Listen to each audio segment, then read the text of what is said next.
ஆண்டவராகிய இயேசு கிறிஸ்துவின் நாமத்தில் வாழ்த்துக்கள். இந்த நாளிலும் மனித இயல் என்கிற தலைப்பின் கீழாக மனிதனை பற்றிய தற்கால பார்வைகள், மனிதனின் முடிவு, வருங்காலம் பற்றிய தவறான சில கொள்கைகள், மனிதனின் பகுதிகள் என்று சொல்லி 4 குறுந்தலைப்புகளின் கீழாக செய்தியை கற்றுக்கொண்டு இந்த மனித இயல் என்கிற செய்தியை நாம் முடிக்கப் போகிறோம். இன்றைக்கு தத்துவ ஞானிகளாகவும் அறிஞர்களாகவும் புனிதர்களாகவும் தங்களை கருதும் சிலர் மனிதனை பாவி என அழைப்பதே பாவம் என்று கூறுகிறவர்களாக காணப்படுகின்றார்கள். மனிதன் தெய்வீகமானவன் என்றும் அவனுக்கு மீட்பு தேவையில்லை என்றும் இன்றைக்கு அப்படிப்பட்ட பார்வை காணப்படுகிறது. இந்த கூற்றானது மிகவும் தவறானது. இன்றைக்கு வேறு சிலர் என்ன சொல்கிறாங்க, மனிதன் படுமோசமானவன், இனி அவனுக்கு எந்த நிலையிலும் மீட்பே இல்லை என்று சொல்லி கூறக்கூடியவர்களும் இருக்கிறார்கள். இது படுமோசமான ஒரு போதனையாக இருக்கிறது. மனிதனை பற்றிய முடிவு என்ன? பாவம் செய்த மனிதனினுடைய முடிவு நரக தண்டனையே என வேதாகமம் கூறுகிறது. இயேசு கிறிஸ்துவின் பழிமரணத்தில் விசுவாசம் வைக்கும் மனிதர் பாவ மன்னிப்படைந்து மீட்கப்பட்டு பரலோகம் சேர்க்கப்படுவர். மற்றொரு தங்கள் செயல்களுக்கு ஏற்ப நரக தண்டனையை அடைவர் என்பதுதான் வேதாகமத்தினுடைய போதனையாக இருக்கிறது. இதற்கிடையே சற்று கால இடைவெளி மாத்திரம்தான் உண்டு. கிறிஸ்துவினுடைய கல்வாரி மரணம் வரை மரித்த பரிசுத்தவான்கள் பாதாளத்தினுடைய மேல் பகுதியாகிய பரதீசியிலும் பிறர் பாதாளத்தின் அடிப்பகுதியிலும் சற்ற காலம் தங்கியிருந்தனர் என்று சொல்லி லூக்கா 23வது அதிகாரம் 43வது வசனத்திலையும் 16வது அதிகாரம் 22வது வசனத்திலையும் நாம் பார்க்க முடிகிறது. கிறிஸ்துவினுடைய சிலுவை மரணத்திற்கு பின்பு இந்த பரதீசு 3வது வானத்துக்கு கொண்டு செல்லப்பட்டதாகவும் கீழ்ப்பாதாளம் அங்கே இருப்பதாகவும் இன்றைக்கும் வேத அறிஞர்கள் கருத்து தெரிவிக்கிறார்கள். இனி கிறிஸ்துவினுடைய வருகையில் பரிசுத்தவான்கள் முதலாம் உயிர்த்தெழுதலில் பங்கு கொண்டு பரலோக பாக்கியத்தை அடைவார்கள். பாவிகள் வெள்ளை சிங்காசன நியாய தீர்ப்புக்கு கொண்டு வரப்பட்டு நரக சிக்ஷையை அவர்கள் அனுபவிப்பார்கள் என்று சொல்லி வெளிப்படுத்துதல் 20வது அதிகாரம் 11வது வசனத்தில் இருந்து நாம் 15வது வசனம் வரையிலும் பார்க்கிறோம். ஆண்டவருடைய பிள்ளைகள் அவர்கள் மரித்திருந்தாலும் உயிரோடு கூட எழும்பி அவர்கள் பரலோக ராஜ்யத்திற்கு செல்லுகிறார்கள்.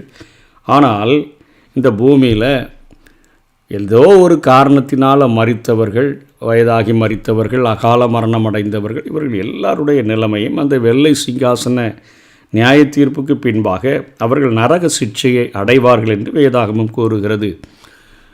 வெளிப்படுத்துதல் 20வது அதிகாரம் 11 பின்பு நான் பெரிய வெள்ளை சிங்காசனத்தையும் அதன்மேல் வீற்றிருக்கிறவரையும் கண்டேன். அவருடைய சமூகத்தில் இருந்து பூமியும் வானமும் அகன்று போயின, அவைகளுக்கு இடம் காணப்படவும் இல்லை. மரித்தோராகிய சிறியோரையும் பெரியோரையும் தேவனுக்கு முன்பாக நிற்க கண்டேன். அப்பொழுது புஸ்தகங்கள் திறக்கப்பட்டன. ஜீவ புஸ்தகம் என்னும் வேறொரு புஸ்தகமும் திறக்கப்பட்டது. அப்பொழுது அந்த புஸ்தகத்தில் எழுதப்பட்டவைகளின்படியே மரித்தோர் தங்கள் தங்கள் கிரியைகளுக்கு தக்கதாக நியாய தீர்ப்படைந்தார்கள். சமுத்திரம் தன்னிலுள்ள மரித்தோரை ஒப்புவித்தது. மரணமும் பாதாளமும் தங்களிலுள்ள மரித்தோரை ஒப்புவித்தன. யாவரும் தங்கள் தங்கள் கிரியைகளின்படியே நியாய தீர்ப்படைந்தார்கள். அப்பொழுது மரணமும் பாதாளமும் அக்னி கடலிலே தள்ளப்பட்டன. இது 2வது மரணம். ஜீவ புஸ்தகத்திலே எழுதப்பட்டவனாக காணப்படாதவன் எவனோ அவன் அக்னி கடலிலே தள்ளப்பட்டான் என்று சொல்லித்தான் இங்கே வேதாகமம் தெளிவாக கூறுகிறது. இவ்வாறு அழியாமைக்காக படைக்கப்பட்ட மனிதன் முடிவின்றி வாழ்வை அவன் தொடர்ந்து கொண்டிருப்பான் என்பதுதான் வேதாகமத்தினுடைய போதனையாக காணப்படுகிறது. வருங்காலம் பற்றிய சில தவறான கொள்கைகளும் காணப்படுகின்றன. சில தத்துவத்தின்படி மனிதன் முக்தி அடைந்து நிர்வாண நிலையை அடைவதே அவனுடைய இறுதி. இத்தகைய நிலைக்கு மனிதன் தள்ளப்பட மாட்டான் என்று வேதம் கூறுகிறது. அவன் முக்தி அடைந்து நிர்வாண நிலையை அடைந்து விடுவான் என்று சொல்லி இன்றைக்கு ஒரு சில தத்துவங்கள் கூறக்கூடியதாக இருக்கின்றன. இதை வேதாகமும் வன்மையாக மறுக்கிறதை மத்தேயு 17வது அதிகாரம் 3வது வசனத்தில் அப்பொழுது மோசேயும் எலியாவும் அவரோடு பேசுகிறவர்களாக அவர்களுக்கு காணப்பட்டார்கள் என்று சொல்லி அங்கே பழைய ஏற்பாட்டு காலத்தின் நாட்களிலே வாழ்ந்த மோசேயையும் எலியாவையும் நாம் அங்கே பார்க்கிறோம். அவர்கள் முற்றிலுமாக அழிக்கப்படவில்லை என்பதை நாம் பார்க்கிறோம். கொரிந்தியருக்கு பவுல் எழுதும் பொழுது 15வது அதிகாரம் 1 கொரிந்தியர் 15வது அதிகாரம் 12லேருந்து 20 வரையிலும் அவர் சொல்லுகிறத நம்ம பார்த்தோன்னு சொன்னால், கிறிஸ்து மரித்தோரிலிருந்து எழுந்தார் என்று பிரசங்கிக்கப்பட்டிருக்க மரித்தோரின் உயிர்த்தெழுதல் இல்லை என்று உங்களில் சிலர் எப்படி சொல்லலாம்? மரித்தோரின் உயிர்த்தெழுதல் இல்லாவிட்டால் கிறிஸ்துவும் எழுந்திருக்கவில்லையே. கிறிஸ்து எழுந்திருக்கவில்லை என்றால் எங்கள் பிரசங்கமும் விருதா, உங்கள் விசுவாசமும் விருதா.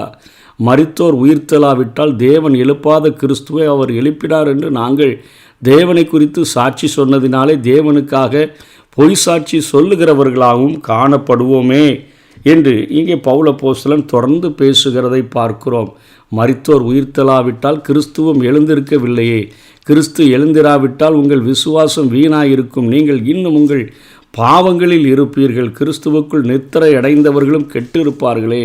இம்மைக்காக மாத்திரம் கிறிஸ்துவின் மேல் நம்பிக்கை உள்ளவர்களாய் இருந்தால் எல்லா மனுஷரை பார்க்கிலும் பரிதபிக்கப்பட்டவர்களாயிருப்போம்.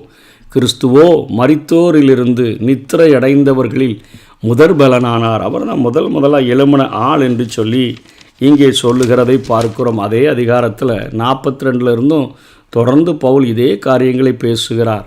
மரித்தோரின் உயிர்த்தெழுதலும் அப்படியே இருக்கும். அழிவுள்ளதாய் விதைக்கப்படும், அழிவில்லாததாய் எழுந்திருக்கும். கனமுள்ளதாய் விதைக்கப்படும், மகிமை உள்ளதாய் எழுந்திருக்கும். பலவீனம் உள்ளதாய் விதைக்கப்படும், பலம் உள்ளதாய் எழுந்திருக்கும். ஜென்ம சரீரம் விதைக்கப்படும், ஆவிக்குரிய சரீரம் எழுந்திருக்கும்.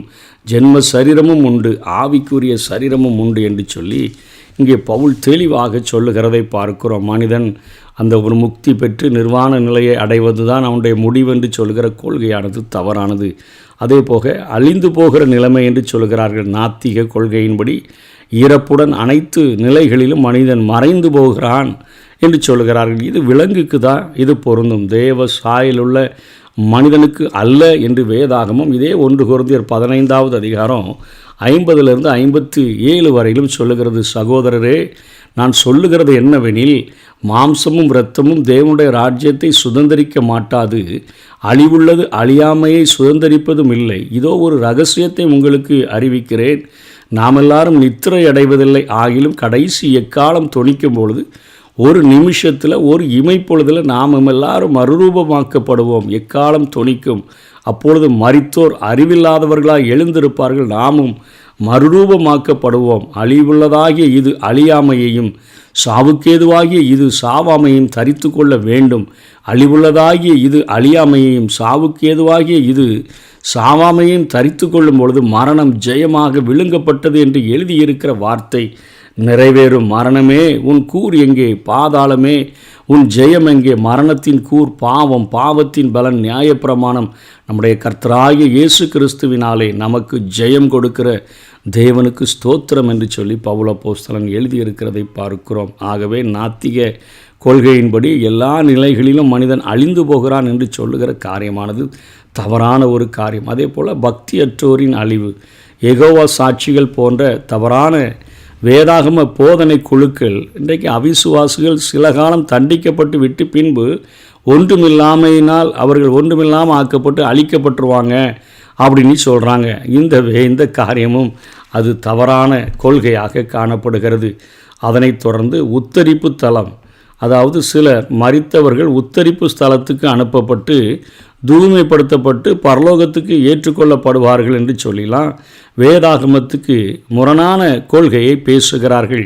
இப்படிப்பட்ட ஒரு இடம் இல்லை என்றே வேதாகமம் தெளிவாக நமக்கு கூறக்கூடியதாக இருக்கிறது. எபிரேயரில் 9வது அதிகாரம் 11லிருந்து 15 வரையிலும் நம்ம பார்த்தோன்னா, கிறிஸ்துவானவர் வரப்போகிற நன்மைகளுக்குரிய பிரதான ஆசாரியராய் வெளிப்பட்டு கையினால் செய்யப்பட்டதாகிய இந்த சிருஷ்டி சம்பந்தமான கூடாரத்தின் வழியாக அல்ல, பெரிதும் உத்தமமான கூடாரத்தின் வழியாகவும் வெள்ளாட்டுக்கடா இளங்காலை இவைகளுடைய இரத்தத்தினாலே அல்ல, தம்முடைய சொந்த இரத்தத்தினாலும் ஒரே தரம் மகா பரிசுத்த ஸ்தலத்திலே பிரவேசித்து நித்திய மீட்பை உண்டு பண்ணினார். அதெப்படியெனில் காளை வெள்ளாட்டுக்கடா இவைகளின் இரத்தம் தீட்டுப்பட்டவர்களின் மேல் தெளிக்கப்பட்ட கடாரியின் சாம்பலும் சரீர சுத்தி உண்டாகும்படி பரிசுத்தப்படுத்துமானால், நித்திய ஆவியினாலே தம்மைத்தாமே பழுதற்ற பலியாக தேவனுக்கு ஒப்பு கொடுத்த கிறிஸ்துவினுடைய இரத்தம் ஜீவனுள்ள தேவனுக்கு ஊழியம் செய்வதற்கு உங்கள் மனசாட்சியை செத்த கிரியைகளற சுத்திகரிப்பது. எவ்வளவு நிச்சயம் என்று சொல்லி நாம் பார்க்கிறோம். ஆகவே உத்தரிப்பு தலனிலாம் ஒன்றும் கிடையாது என்று சொல்லி நாம் தெளிவாக உணர்ந்து கொள்ள வேண்டும். மீண்டும் பிறப்பு மனிதன் குறிப்பிட்ட தூய்மையை அடைகிற வரையிலும் மீண்டும் மீண்டும் பல உயிரினங்களாக பிறப்பான் என்றெல்லாம் கொள்கைகள் காணப்படுகிறது. இதுவும் வேதாகம கொள்கைக்கு, வேதாகம போதனைக்கு மிகவும் முரணான ஒரு காரியம். இன்றைக்கு மனிதர்கள் அப்படி தான் நினைக்கிறாங்க. மனிதனுக்கு 7 பிறவி உண்டு, அடுத்த பிறவியில் நான் இப்படி பிறப்பேன் அப்படி பிறப்பேன் என்றெல்லாம் சொல்லுகிறார்கள். மனிதனுக்கு ஒரே ஒரு வாழ்க்கை மாத்திரமே உண்டு. இதே எபிரேயர் 9வது அதிகாரம் 27, 28வது வசனத்தில், அன்றியும் ஒரே தரம் மரிப்பதும் பின்பு நியாய தீர்ப்படைவதும் மனுஷருக்கு நியமிக்கப்பட்டிருக்கிறபடியே கிறிஸ்துவும் அநேகருடைய பாவங்களை சுமந்து தீர்க்கும்படிக்கு ஒரே தரம் பலியிடப்பட்டு தமக்காக காத்து கொண்டிருக்கிறவர்களுக்கு ரட்சிப்பை அருளும்படி 2வது தரம் பாவம் இல்லாமல் தரிசனம் ஆவார் என்று வேதாகமம் தெளிவாக கூறுகிறது. ஆகவே இவைகளெல்லாம் மனிதனுடைய எதிர்காலம் பற்றிய தவறான கொள்கைகளாக காணப்படுகிறது. கடைசியாக மனிதனுடைய பகுதிகள். இந்த மனிதனுக்கு 3 பகுதிகள் உண்டென்று வேதாகமம் கூறுகிறது. மனிதன் ஆவி, ஆத்மா, சரீரம் ஆகிய 3 பகுதிகளை அவன் கொண்டவனாக காணப்படுகிறான். இதற்கான கருத்துக்கள் ஆதியாகமம் 2வது அதிகாரம் 7வது வசனத்தில், அவன் அங்கே ஆண்டவருடைய சாயலின்படி அவருடைய ரூபத்தின்படி அவன் உருவாக்கப்பட்டான் என்று சொல்லி நாம் வேதத்தில் பார்க்கிறோம். சகரியா 12வது அதிகாரம் 1வது வசனத்தில், இஸ்ரவேலை குறித்து கர்த்தர் சொன்ன வார்த்தையின் பாரம் வானங்களை விரித்து பூமியை அஸ்திபாரப்படுத்தி மனுஷனுடைய ஆவியை அவனுக்குள் உண்டாக்குகிற கர்த்தர் சொல்லுகிறது என்னவென்றால், அப்போது ஆவி, ஆத்மா, சரீரம் என்கிற 3 நிலைகள் காணப்படுகிறது. பிரசங்கிலையும் இந்த உலகத்தினுடைய மிகப்பெரிய ஞானியாக கருதப்பட்ட சாலமோன் என்ன எழுதியிருக்கிறார்? 12வது அதிகாரம் 7வது வசனத்தில், இவ்விதமாய் மண்ணானது தான் முன்னிருந்த பூமிக்கு திரும்பி மனிதனுடைய சரீரம் உண்டாக்கப்பட்டதை சொல்லுகிறார். ஆவி தன்னை தந்த தேவனிடத்திற்கு மறுபடியும் போகாததற்கு முன்னும் அவரை உன் வாலிப பிராயத்திலேயே நினை என்று சொல்லுகிறதை பார்க்கிறோம். பவுல் மனிதனுடைய ஆவி, ஆத்மா, சரீரம் ஆகிய 3 பகுதிகளை அவர் தெளிவாக வேறுபடுத்தி காட்டுகிறதையும் நாம் வேதத்தில் நாம் பார்க்க முடிகிறது. 1 தெசலோனிக்கேயர் 5வது அதிகாரத்தில் 23வது வசனத்தில் பவுல் சொல்லுகிறார், சமாதானத்தின் தேவன் தாமே உங்களை முற்றிலும் பரிசுத்தமாக்குவாராக. உங்கள் ஆவி, ஆத்துமா, சரீரம் முழுவதும் நம்முடைய கர்த்தராகிய இயேசு கிறிஸ்து வரும்போது குற்றமற்றதாக இருக்கும்படி காக்கப்படுவதாக. மனிதனில் காணப்படுகின்ற 3 பகுதிகள். வேத வசனம் மனிதனுடைய 3 பகுதிகளையும் அது ஊடுருவுகிறது என்று சொல்லிதான் எபிரேயர் 4வது அதிகாரத்தில் 12வது வசனத்திலையும் நாம் பார்க்கிறோம். ஆண்டவருடைய வசனம் என்ன நம்முடைய வாழ்க்கையில் கிரியை செய்கிறதுன்னு பார்த்தோம்னா, தேவனுடைய வார்த்தையானது ஜீவனும் வல்லமையும் உள்ளதாயும் இருபுறம் கருக்குள்ள எந்த பட்டயத்திலும் கருக்கானதாயும் ஆத்துமாவையும் ஆவியையும் கணுக்களையும் ஊனையும் பிரிக்கத்தக்கதாக உருவ குத்துகிறதாயும் இருதயத்தின் நினைவுகளையும் யோசனைகளையும் வகையறுக்கிறதாயும் இருக்கிறது என்று சொல்லி நாம் பார்க்கிறோம். மனிதனுடைய 3 பகுதிகளிலும் கிரியை செய்யக்கூடிய தேவ வசனம் என்று தான் நாம் பார்க்கிறோம். ஆகவே புதிய ஏற்பாட்டில் மூல மொழியில் கிரேக்கத்தில் மனிதனுடைய 3 பகுதிகள் குறிப்பிடப்படுகிறதை 1 கொரிந்தியர் 2வது அதிகாரத்தில் நாம் 14வது வசனத்திலிருந்து 3வது அதிகாரம் 4வது வசனம் வரையிலும் பார்க்க முடிகிறது. தேவனின் சாயலிலும் ரூபத்திலும் மனிதன் படைக்கப்பட்டான். தேவன் திரியேக தேவனாக இருக்கிறார். எனவே மனிதனுக்கும் 3 பகுதிகள் உண்டென்றே நாம் அழைக்கப்படுகிறோம். அதே போல் மனித கூடாரம், அதாவது ஆசீர்ப்பு கூடாரத்திற்கு அது ஒப்பிடப்பட்டு சொல்லப்பட்டுள்ளது. பவுல் எழுதும் பொழுது 2 கொரிந்தியர் 5வது அதிகாரம் 1ஆம் வசனத்தில் சொல்லுகிறார், பூமிக்குரிய கூடாரமாகிய நம்முடைய வீடு அழிந்து போனாலும் தேவனால் கட்டப்பட்ட கைவேலையில்லாத நித்திய வீடு பரலோகத்திலே நமக்கு உண்டென்று அறிந்திருக்கிறோம். அப்போது இந்த பூமியில் ஒரு கூடாரம் நம்முடைய வாழ்க்கை என்று சொல்லப்படுகிறதே, இது இந்த மனித கூடாரமானது ஆசரிப்பு கூடாரத்திற்கு ஒப்பிடப்பட்டு சொல்லப்படுகிறது. ஆசரிப்பு கூடாரத்திலையும் 3 பகுதி காணப்படுது. முற்றம், அதாவது பிரகாரம் என்று அழைக்கப்படுகிறது. பரிசுத்த ஸ்தலம், மகா பரிசுத்த ஸ்தலம். அதுபோல தான் மனிதன் என்ற கூடாரத்திற்கும் ஆவி, ஆத்மா, சரீரம் ஆகிய 3 பகுதிகள் காணப்படுகின்றன. இந்த 3 பகுதியை கொண்ட மனிதன் அவன் ஆத்துமா வழியாக தன்னறிவு அடைகிறான், உலக அறிவை சரீரத்தின் வழியாக பெற்றுக்கொள்ளுகிறான், தேவனை பற்றிய அறிவை ஆவியின் வழியாக அவன் பெற்றுக்கொண்டு இன்றைக்கு ஆண்டவருக்கென்று அவன் தன்னை பரிசுத்தமாய் வாழ்கிறதற்கு இந்த உலகத்திலே அர்ப்பணித்து வாழ்கிறான். அவன் ஆண்டவராகிய இயேசு கிறிஸ்துவினுடைய இரகசிய வருகை முந்தும் என்று சொன்னால் கர்த்தர் தாமே ஆரவாரத்தோடும் பிரதான தூதனுடைய சத்தத்தோடும் தேவ எக்காலத்தோடும் அவர் வானத்திலிருந்து வெளிப்படுகிற பொழுது கிறிஸ்துவுக்குள் மரித்தவர்கள் முதலாவது எழுந்திருப்பார்கள். பின்பு உயிரோடு இருக்கிற நாமும் எதிர்கொண்டு போக நாம் மேகங்களின் மேலே எடுத்துக்கொள்ளப்பட்டு நாம் ஒரு நொடி பொழுதில் ஒரு இமை பொழுதில் மறுரூபம் அடைந்து என்றென்றைக்கும் அவரோடு கூட இருப்போம் என்று வேதம் சொல்லுகிறது. ஆகவே மனிதனுடைய சரீரத்திற்கு எப்படி ஒரு விதைக்கு முடிவில்லையோ அதே போல் அவனுடைய சரீரத்திற்கு முடிவில்லை. அவன் ஆண்டவராகிய இயேசு கிறிஸ்துவை விசுவாசித்து அவருடைய இரத்தத்தினால் என்னுடைய பாவங்கள் கழுவப்பட்டு நான் மீட்படைகிறேன் என்கிற சத்தியத்தை விசுவாசித்து பாவங்களை அறிக்கையிட்டு அவன் மீட்படைந்து பரிசுத்தமாக்கப்படுகிற பொழுது அவன் நித்திய ஜீவனை பெற்றுக்கொண்டு பரலோக ராஜ்யத்தில் வாழ்கிறான். இந்த காரியத்தை வெறுத்து இதை நம்பாமல் விசுவாசியாமல் தங்களுடைய பாவங்களை அறிக்கையிடாமல் இன்றைக்கு இயேசு கிறிஸ்துவின் இரத்தமின் சகல பாவங்களையும் கழுவி சுத்திகரிக்கிறது என்பதை விசுவாசியாமல் இருக்கிற மனிதர்கள் தங்கள் கிரியைகளுக்கு ஏற்ற பலனை அடைந்து வெள்ளை சிங்காசன நியாய தீர்ப்பின் பொழுது அவர்கள் நித்திய தண்டனையாகிய நித்திய மரணத்தை நரகத்தில் என்றென்றைக்கும் சதா காலங்களிலும் வாதிக்கப்படக்கூடிய அந்த தண்டனையை பெறுவார்கள். ஆகவே நமக்கு கொடுக்கப்பட்ட இந்த மனித வாழ்க்கையில் எந்த காரியத்தை தேர்ந்தெடுக்கிறோம் என்பதை நாம் புரிந்து கொண்டு தேர்ந்தெடுத்து நாம் வாழுவோம். கர்த்தர் தாமே நம்மை ஆசீர்வதிப்பாராக. ஆமேன்.